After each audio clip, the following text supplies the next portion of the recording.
Nos vamos a Argentina, nos vamos con Mariela Diegues para hablar de una de las novedades, proyectos económicos del momento. Mariela. Así es, Darío, y hablamos del impuesto a las ganancias porque el año pasado, en campaña por la presidencia y siendo ministro de Economía, Sergio Massa propuso y se aprobó a través de una ley del Congreso que el 90% de los argentinos que pagaban el impuesto a las ganancias dejaran de hacerlo. Esto provocó un agujero fiscal al Estado Nacional y también a las provincias porque el impuesto a las ganancias se coparticipa, se les da a las provincias la recaudación en un 60%. Y por eso tuvo tanta importancia la discusión sobre este paquete fiscal que va a acompañar a la ley de bases que se empezaría a tratar la semana que viene, porque se restituye una categoría a partir de la cual muchos argentinos van a volver a pagar este impuesto a las ganancias. Me acompaña Martín Caranta, que es un contador especialista en impuestos. Martín, en principio, ¿qué es el impuesto a las ganancias? ¿Si hay países en Latinoamérica que tienen un impuesto similar, aunque se llame de otra manera?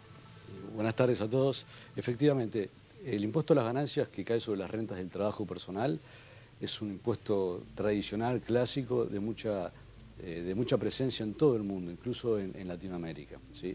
El problema que hay en la República Argentina desde hace gran tiempo es que la inflación fue percutiendo en los importes fijos que definen cuando un trabajador empieza a pagar o no el impuesto a las ganancias, y también en los importes que definen la escala progresiva en la cual va a pagar el impuesto a las ganancias. Entonces, a partir de la inflación y sobre todo en el 2022, 2023, donde las actualizaciones no acompañaron en tiempo oportuno el flagelo de la inflación, se ultrapopularizó el impuesto a las ganancias y la mayoría de los trabajadores estaban en las escalas máximas de la alícuota, ¿sí?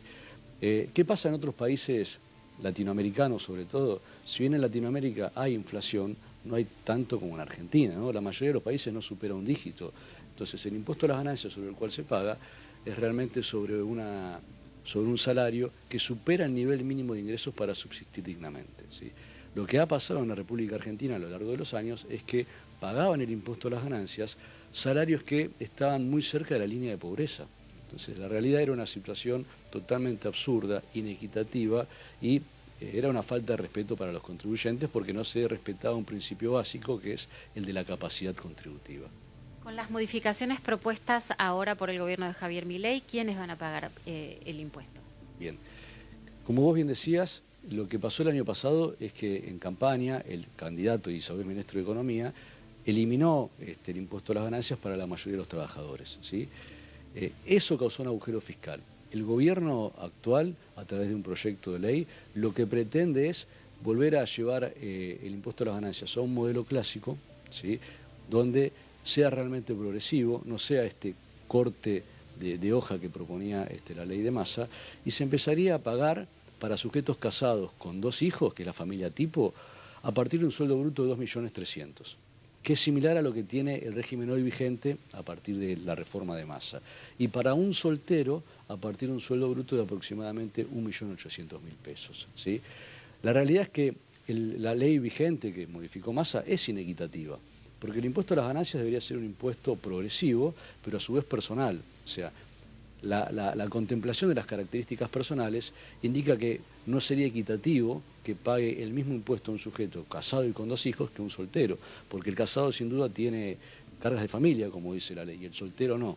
Entonces, esto justifica que el soltero pague el impuesto a las ganancias un poco antes que el casado, ¿sí?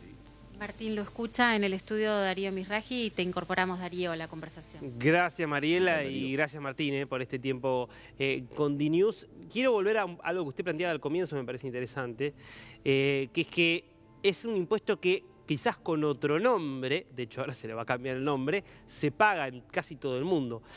Porque hay un argumento que se ha planteado históricamente por parte sobre todo de los sindicatos en Argentina, que es el salario no es ganancia, entonces no correspondería cobrarle un impuesto a los asalariados. ¿Qué puede responder, digamos, frente a ese planteo y por qué el resto de América Latina, por ejemplo, y del mundo sí cobra ese impuesto, aunque no llamándolo ganancias? Es desacertada la observación que plantean los sindicatos, ¿sí? Porque en realidad el salario puede ser ganancia, y si el salario es ganancia, hace a la capacidad contributiva, hace a la equidad, que se empiece a pagar el impuesto a las ganancias, ¿sí? Entonces, ¿cuándo el salario empieza a ser ganancia? Bueno, cuando los importes que corresponden con el salario superan los ingresos mínimos que un trabajador, que una cabeza de familia necesita para cubrir los gastos de subsistencia dignamente de su familia, ¿sí? Entonces, esos gastos de subsistencia para una vida digna, en las leyes de impuesto a las ganancias, en este caso en la de nuestro país, se cubren con lo que serían las deducciones personales, ¿sí? Vuelvo a lo que mencioné antes, como la inflación fue pulverizando las deducciones personales, el impuesto a las ganancias se fue popularizando, se fue extendiendo en casi todos los trabajadores, donde salarios que realmente no eran ganancias, hay veces que a duras penas cubrían los importes necesarios para una vida digna, pagaban el impuesto a las ganancias, ¿sí? Ahora, la situación hacia el final del gobierno anterior, justo antes de que prácticamente se eliminara el impuesto a las ganancias en plena campaña electoral, recordemos que el ministro de Economía era al mismo tiempo el candidato del oficialismo, y hubo ahí todo un gesto con tinte electoral, es decir, no paga prácticamente más nadie impuesto a las ganancias. En ese momento estaban pagando 850.000 personas, más o menos.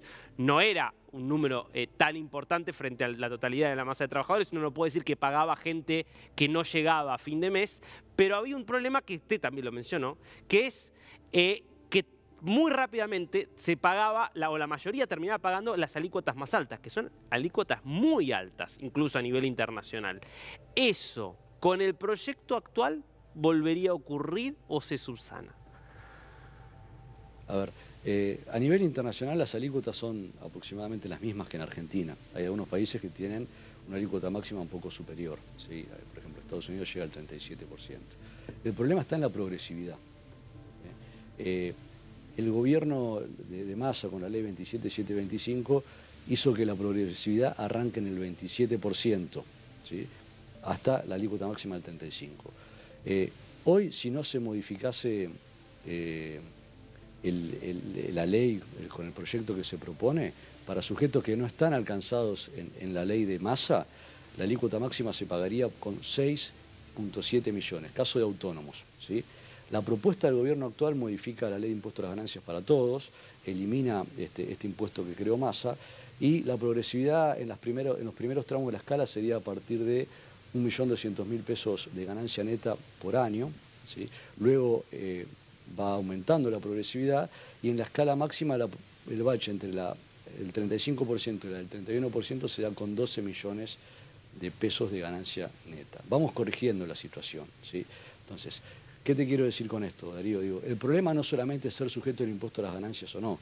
El problema también es cuánto pago de impuesto a las ganancias. Y cuando un trabajador va directo a la escala máxima, no hay duda de que no se respeta la capacidad contributiva, porque un sujeto que gana un poco más que los ingresos para tener una vida digna respecto de alguno que lo gana holgadamente, evidentemente no tiene la misma capacidad contributiva, ¿sí? Yo creo que es una mejora importante la que propone el gobierno, ¿está bien? Y no hay un dato que no es menor, que en el borrador del proyecto que se conoce, se le da la discrecionalidad al Poder Ejecutivo para que vaya ajustando durante el año 2024 las escalas y las deducciones. ¿Justamente para qué? Para que, bueno, si llega a haber alguna imponderable en lo que es la evolución de la economía, para que eso no repercuta negativamente en el salario de los trabajadores. Le hago, Martín, una última breve y lo dejo con Mariela. ¿Esto tendría un impacto significativo para las finanzas del gobierno nacional y también de las provincias? Entiendo que sí, porque le vuelve a dar a las provincias y al gobierno un recurso sobre muchos trabajadores que se ha perdido, ¿sí? Pero a su vez también a futuro, porque digamos, si mejora la economía y va mejorando también el nivel de ingresos, eso hace que a futuro también las provincias y la nación tengan recursos para cubrir sus necesidades financieras. Clarísimo. Mariela. Nada más que para agradecerle a Martín, Darío, este espacio con DINUS. Recordemos, estas reformas van a estar en marcha a partir de que se apruebe en el Congreso de la Nación la nueva ley Ómnibus con el paquete fiscal que la acompaña. Gracias, Mariela, y muchas gracias, Martín.